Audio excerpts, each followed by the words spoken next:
Everyone, in the series of the interviews, this is the next series of the interview. In this, we have with us Professor Ahmad, who has been instrumental in launching MBA program in 1967. He is the former president of the AIMS Association. Welcome you, sir.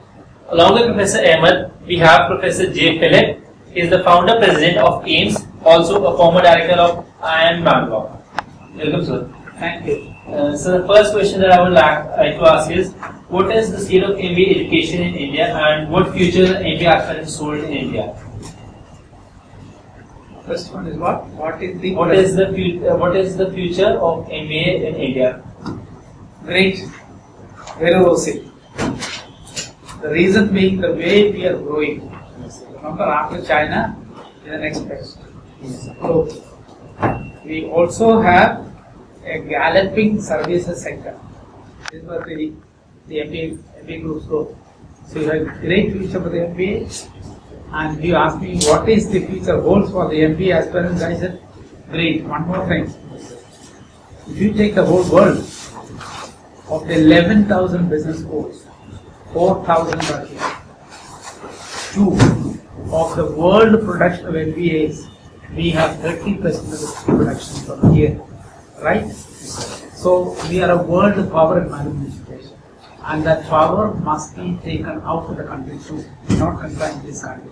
And that is what is going to happen. In other words, India is going to be a destination for MBA recruitment in the years to come. I fully agree.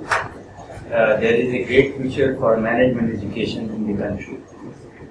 And in the coming years, I am sure that our schools will excel and will be able to come to the standards that we expect from a professional education. And we have many world-class institutions. And as we go along, and we are internationalizing our education, our institutions are linking up with international institutions and also exposing our students to international kind of working environment. And the quality of candidates that are aspiring to take MBA course is, I think, one of the greatest strengths of the MBA education. There is, of course, the need for improvement of quality in many schools. We need a much larger number of high-quality schools. So the real challenge is, how can we quickly upgrade faculty for the management schools, the teaching material and case studies for the management schools, research in the management schools, and bring them closer to industry to ensure that the quality of education matches the expectations of the industry. The next question is that we discussed that there are around 4,000 MBA schools in India. So this is a question in every student's mind, that whenever he tries to go in for an MBA college, what particular criteria on which a student should select a particular college? How can you say that this is a good college or this is a good college? Because we can see so many advertisements in the newspapers. These are confusing to the students. You are wrong. If the student look at number one as number one, the prospect of employment. You look at which one offers good placement. Let's face it, that's what they look at. Now, naturally, along with it comes the image of the institution, the faculty, the infrastructure, the standing, and all that kind of thing will come into. And I think people make a mistake, big mistake.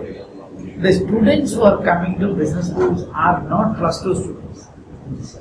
They are people who are already graduates and 50 to 80% engineers who have already gone through a professional course. They are not fools. Now, this is one damn mistake that we make in consulting. As there are also some +2 fellows going to a medical college or engineering college. No. Most of them are already finished. So they know it. And of course, websites like partnerguide.com and various kinds of things, and he is now open to this group which is coming into management education. I don't think that anybody can fool them. Yeah, I agree. I think the students are smart enough to see through these advertisements. And I'm sure, I think in these cases, word of mouth matters a lot. You will find that the students always check notes, and they're with those who have gone through various institutions will try to find out whether the claims being made by the institutions are valid or not.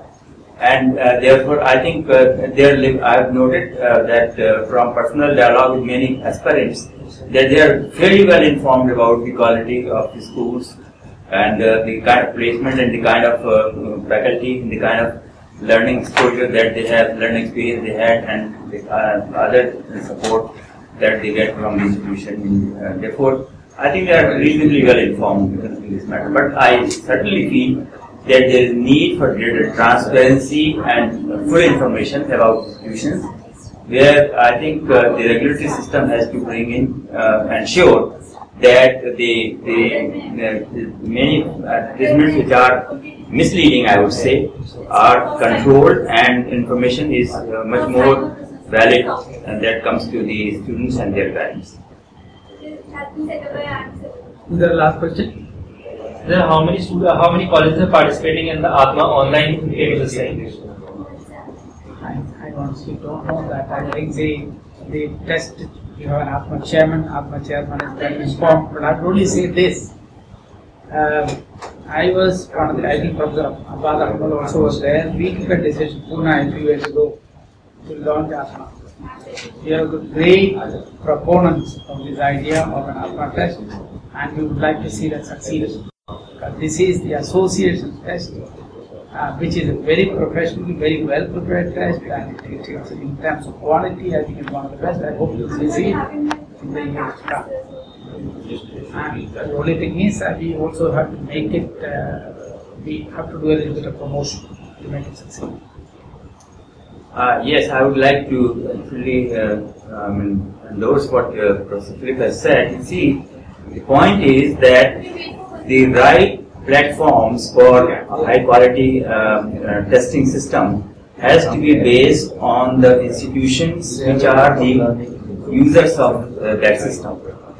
And Association of Indian Management Schools has the largest number of member institutions from the universities, from the IIMs, as well as from private institutions and deemed universities, and the whole range of institutions across the country. And therefore, a professional association like this, which represents these institutions, is the right body for both the conducting of national tests as well as for the system of accreditation, which would be collectively developed by, as in the Western countries. All these kinds of quality processes are maintained by professional associations of the management institutions. So we also hope, and we are also, our endeavor is to ensure good quality education, good quality testing services, and good quality accreditation of management schools in India. Thank you, sir. Thanks so much for your time. Thank you.